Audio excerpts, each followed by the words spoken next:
आज हम लोग करेंगे क्वेश्चन नंबर 11 जिसमें कहा गया है कि अ sphere can not roll on, यानी कि एक स्फेयर रोल नहीं कर पाएगा।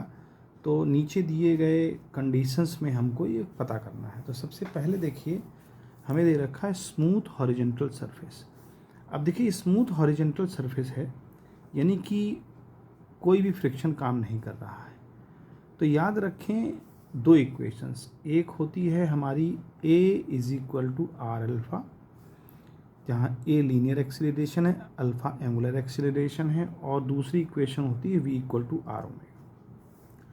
अब मान लीजिए हमने इस स्फेयर को एक एंगुलर वेलोसिटी ओमेगा दिया और ये v स्पीड से आगे बढ़ गया, और ऐसा करके हमने इसमें छोड़ दिया, जो कि सरफेस हमारा कैसा है, स्मूथ है। तो जब आप स्मूथ सरफेस रखेंगे तो अगर हम इसका वेट देखें तो नीचे की तरफ काम करेगा और रिएक्शन फोर्स ऊपर की तरफ काम करेगा। तो टॉर्क देने के लिए mg और r बिल्कुल भी जिम्मेदार नहीं होंगे, यानी ये टॉर्क नहीं दे पाएंगे, क्योंकि लाइन ऑफ एक्शन इसी सेंटर ऑफ मास से पास हो रही है, इसलिए ये टॉर्क नहीं प्रोवाइड कर सकते। टॉर्क प्रोवाइड करेगा फ्रिक्शन। तो चूंकि फ्रिक्शन यहाँ पर है नहीं, ठीक है, फ्रिक्शन यहाँ है नहीं, एब्सेंट है, तो क्या होगा, जब फ्रिक्शन यहाँ पर नहीं होगा जिसकी वजह से टॉर्क नहीं मिलेगा, तो जब टॉर्क, देखिए टॉर्क होता है हमारा tau is equal to I alpha. जब टॉर्क आपको ज़ीरो मिलेगा तो अल्फ़ा की वैल्यू भी ज़ीरो हो जाएगी, और जब अल्फ़ा की वैल्यू ज़ीरो हो जाएगी, यानी यहाँ अगर अल्फ़ा की वैल्यू ज़ीरो हो जाएगी तो ए की वैल्यू भी ज़ीरो हो जाएगी, लीनियर एक्सेलरेशन भी ज़ीरो हो जाएगा। लेकिन चूँकि हमने उसको एंगुलर वेलोसिटी दे करके छोड़ दिया है, तो ये जो है आगे बढ़ता रहेगा। चूँकि इसको रोकने वाला कोई भी फोर्स नहीं है, फ्रिक्शन फोर्स नहीं है, तो ये चीज़ जो है ये रोल करेगी, यानी कि यहाँ पर प्योर रोलिंग की कंडीशन बनेगी। तो ये हमारा, चूँकि कैन नॉट पूछ रहा है, तो ये तो हमारा रोल करेगा। तो ऑप्शन ए हमारा जो है यहाँ पर गलत हो जाता है इसके क्वेश्चन के हिसाब से। अब बी की बात कर लेते हैं। देखिए बी में स्मूथ इंक्लाइंड सरफेस है। अगर स्मूथ इंक्लाइंड सरफेस की बात करें तो मान लीजिए ये हमारा ऑब्जेक्ट है, यहाँ वेट हमारा काम कर रहा है mg, और यहाँ पर इसका थीटा एंगल पर है, तो ये mg cos थीटा हो गया, और यहाँ पर रिएक्शन फोर्स हो गया, और यहाँ पर एक mg sin थीटा काम करेगा। ये mg sin थीटा एक्सेलरेट करेगा बॉडी को, यानी जो एक्सेलरेशन है वो एक्सेलरेशन अब हमको कितना मिलेगा, a is equal to mg sin theta, ठीक है। अच्छा, तो हमें प्योर रोलिंग के लिए क्या चाहिए, ए इक्वल टू आर अल्फ़ा चाहिए। अच्छा, mg cos थीटा और रिएक्शन फोर्स इसको टॉर्क देंगे नहीं, क्योंकि ये सेंटर ऑफ मास से पास हो रहे हैं।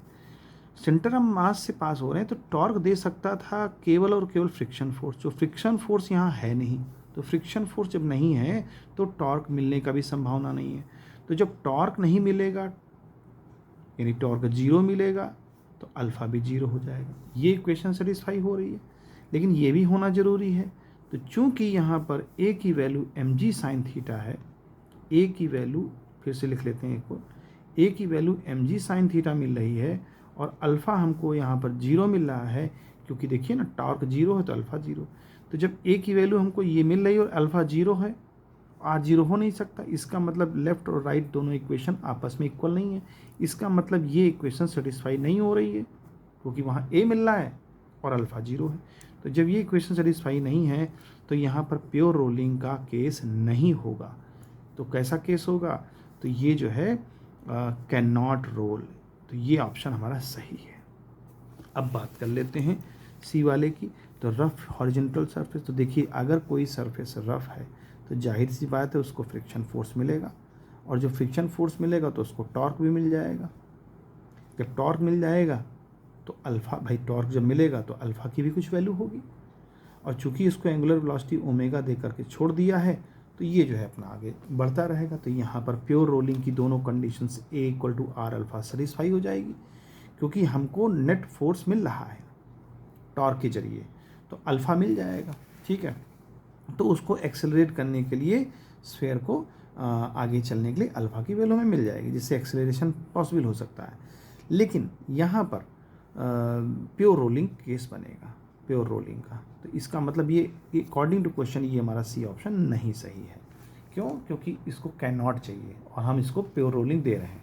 फिर डी ऑप्शन की बात कर लेते हैं। डी ऑप्शन में कह रहा है रफ इंक्लाइन प्लेन है, तो देखिए रफ इंक्लाइन फिर से वही बात आ जाती है। रफ इंक्लाइन प्लेन में mg cos थीटा और रिएक्शन फोर्स दोनों सेंटर ऑफ मास को टॉर्क नहीं दे पाएंगे, लेकिन चूंकि यहाँ फ्रिक्शन फोर्स उसने बोल दिया है रफ है तो फ्रिक्शन फोर्स होगा, फ्रिक्शन फोर्स होगा तो इसको टॉर्क मिल जाएगा।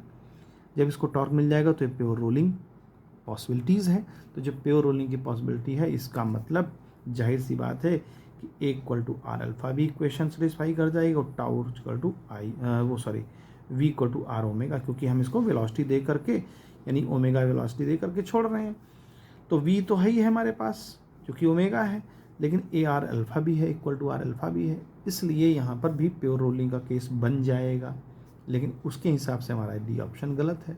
तो सिर्फ बी और बी ऑप्शन सही है, क्योंकि बी ऑप्शन में आपको प्योर रोलिंग नहीं मिल पाएगी, क्योंकि वहाँ एक्सेलरेशन प्रोड्यूस है और अल्फा ज़ीरो है। तो दिस इज़ द आंसर। और उम्मीद है कोई प्रॉब्लम हो तो you may ask in comment section.